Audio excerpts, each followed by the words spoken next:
Throughout the history of the video game industry, there have been some spectacular video game franchises introduced. Things like Super Mario Bros., The Legend of Zelda, Sonic the Hedgehog, Ratchet and Clank, Halo, touchstone franchises that impacted the industry in a major way. What's going on, everybody? I'm Jay. Welcome to Square Pegs, and today we're not actually talking about any of those franchises.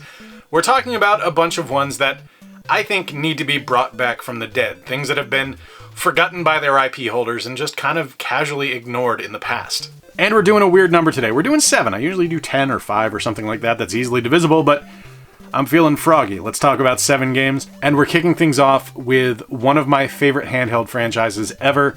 We have not seen an entry for these games since the DS. We did just get them released on the GBA for the Nintendo Switch Online. This is Golden Sun. Well, I came to the Golden Sun franchise late. I don't think I actually ever played it until a decade after the GBA stopped being produced. It was something that I discovered late on the DS and then backtracked to play. I feel like I've been playing the Golden Sun games my entire life because the core team behind Golden Sun were the dudes behind Shining Force.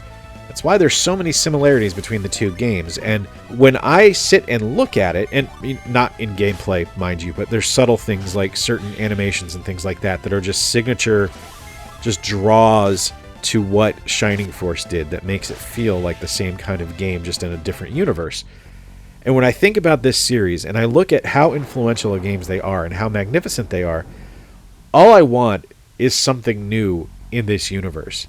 It has been since 2010 that we received a new Golden Sun game. And I think on today's Switch, you could make something absolutely magical in that franchise and not even have to go to a place where you need to make it in a full 3D world or anything like that. Although they've got the ability to do that, as they've shown with Mario Tennis and Mario Golf. I think you could make a very simple 2D role-playing game in this universe and just make it massive based on what the Switch is capable of doing. Camelot's an amazing developer. They should be able to go back to this franchise. I do think there's hope to get more Golden Sun out there. I do think there is a chance that it could happen. Not holding my breath, but I do think it could possibly be a thing that does occur. This one, however, I don't think we're ever going to see another entry in this, and this is very sad because I absolutely love this game, and I really thought that this could have been a huge series for BioWare. This is Jade Empire. Jade Empire is like the ultimate what might have been, because this game blew my mind when it originally released on the Xbox. Taking everything I loved about Star Wars Knights of the Old Republic and slapping it into this amazing martial arts drama with fantastic characters, beautiful animations, great gameplay. Like, this was everything I wanted it to be. I was a huge fan of kung fu movies when I was a kid. They used to show them all the time up in Massachusetts on Saturdays, and I just loved them. And to be able to play a kung fu movie blew my mind. And I really thought we were in for something long-running here, and unfortunately, we got the one, and that was it. And I look at how games play today, and I look at how clean role-playing games are now, and so many problems were solved that Jade Empire had to experience just based on the design ethos at the time. And there's a chance to make something really magical here. Now, like I said in the intro, I don't know who owns this IP anymore. I don't know where it lies. If it's with Microsoft Game Studios, God, I'd love to see them do something new. If it's with BioWare, I'd like to see it there as well. I want to go back to this universe. I think BioWare does great work. I just think BioWare is frequently their own worst enemy, and unfortunately, with Jade Empire kind of being stuck in IP hell, I don't know if it's owned by BioWare or by Microsoft Game Studios or what. I just don't think we're ever going to see another game in that series, but doesn't mean it's not deserving. All right, next up, we are going with a licensed title, and this is one that I really, really enjoyed the 2 main games in this series. I didn't really enjoy the Wii version, and I know a lot of you feel really strongly about that, but I really like the PC and the Xbox 360 or PS3 versions of Star Wars: The Force Unleashed. I am a sucker for Star Wars. I've been a Star Wars fan my entire life, and I always like it when Star Wars stories take a chance and try to tell something new. It's why I like a lot of the old novels from Star Wars. I love the X-Wing novels. I love the Tales series, like Tales from Jabba's Palace and stuff like that. And The Force Unleashed felt like this fantastic untold story in the Star Wars universe that just needed to exist. I loved Sam Witwer as Starkiller. I loved the idea of this hidden apprentice to Darth Vader that he would have taken on to try to defeat the Emperor. I loved the story being told, and sadly there's not a spot for him right now, but I think there could be.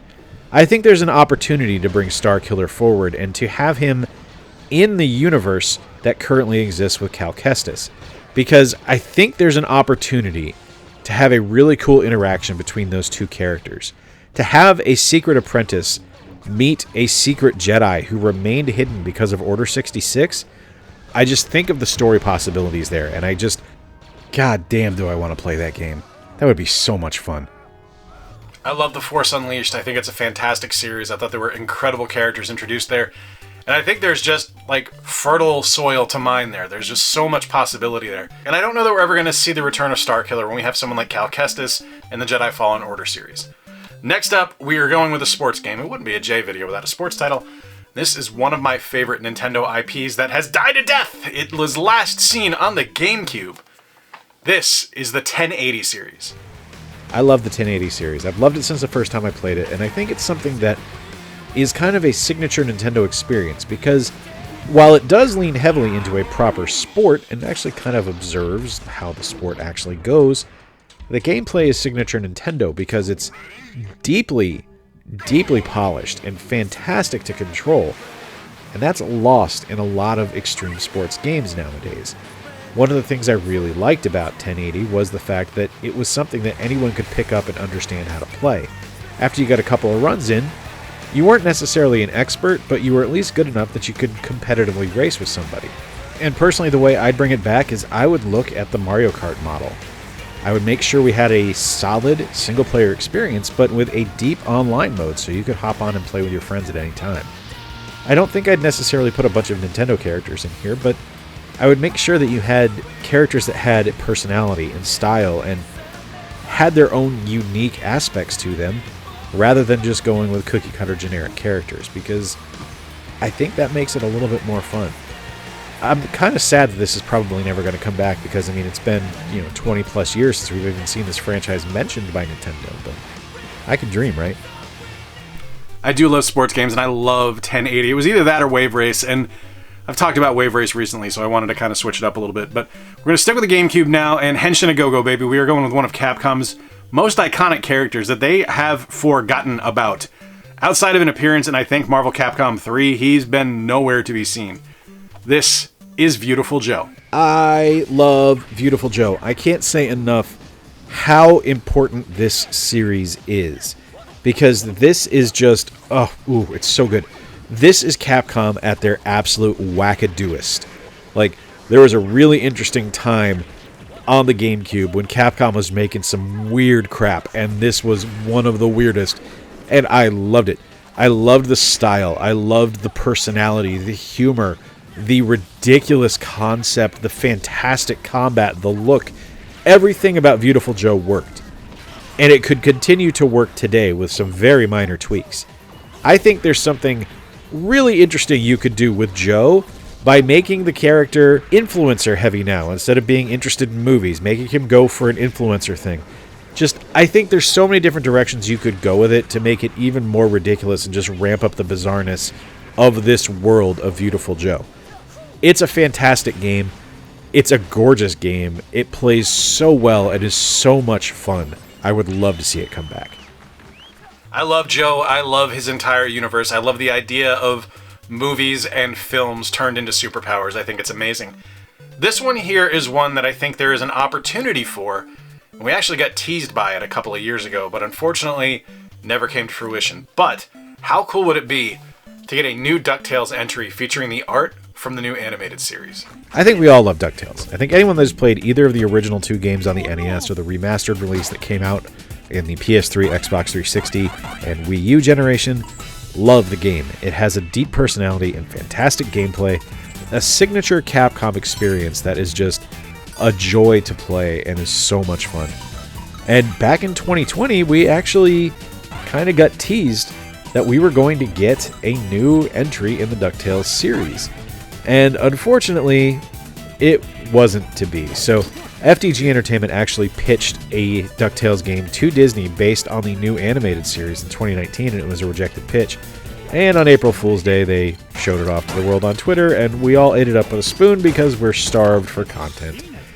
Now, we're not going to get that version of the game, but boy howdy would I love to see WayForward take a swing at this. In my eyes, they're kind of the perfect developer for a new DuckTales experience. I think their animation systems are gorgeous, their character art is wonderful, their voice acting is great, the music is on point. They kind of check all the boxes. And yeah, it doesn't hurt that they were the guys that did DuckTales Remastered.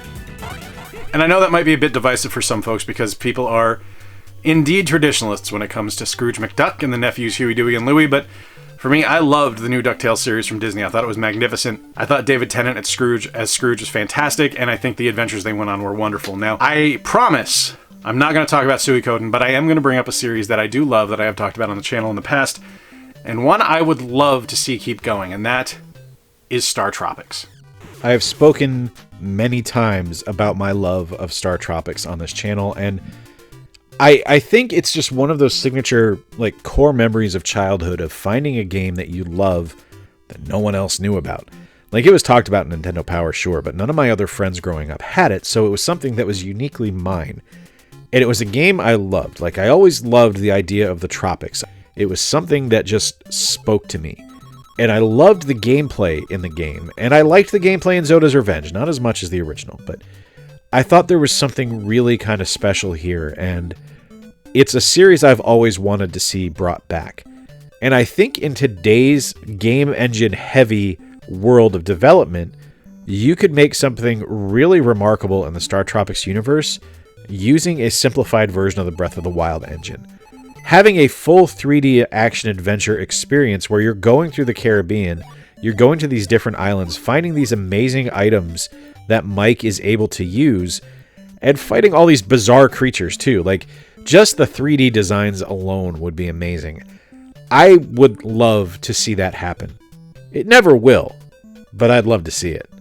Yeah, the adventures of Mike as he searches for his uncle in Star Tropics are just some of my favorite things. Both Star Tropics and Zoda's Revenge, I think, are wonderful games. And I would love to see that keep going, especially with modern technology. I think you could do something really, really magical there. Now, what inspired this? There was actually a sequel announced recently from Nintendo called Euphoria, which I didn't expect. And when I saw my friend John from Biddy Kong's Quest, I've got his video linked up here right now, talking about how excited he was to get the sequel, I started thinking about other franchises I would love to see resurrected. Now, there's plenty of other franchises out there. Let me know in the comments down below which ones you want to see resurrected, because there's plenty of options there that I'm not thinking about. One in particular that comes to mind, Jak and Daxter. Or maybe even Twisted Metal. I do actually think there's a chance we get a Twisted Metal reboot soon because of the TV series, but who knows? Sony has done stranger things in the past. Hey, thank you all for stopping by. I appreciate you hanging out. We're up over 10,400 subscribers now. I'm loving the momentum, loving everybody being here. Thank you guys so much for your support. Let me know in the comments down below again what sequels, what franchises you'd like to see brought back from the dead. And until next time, remember to play more games, stay square, and take care. I'll talk to you soon.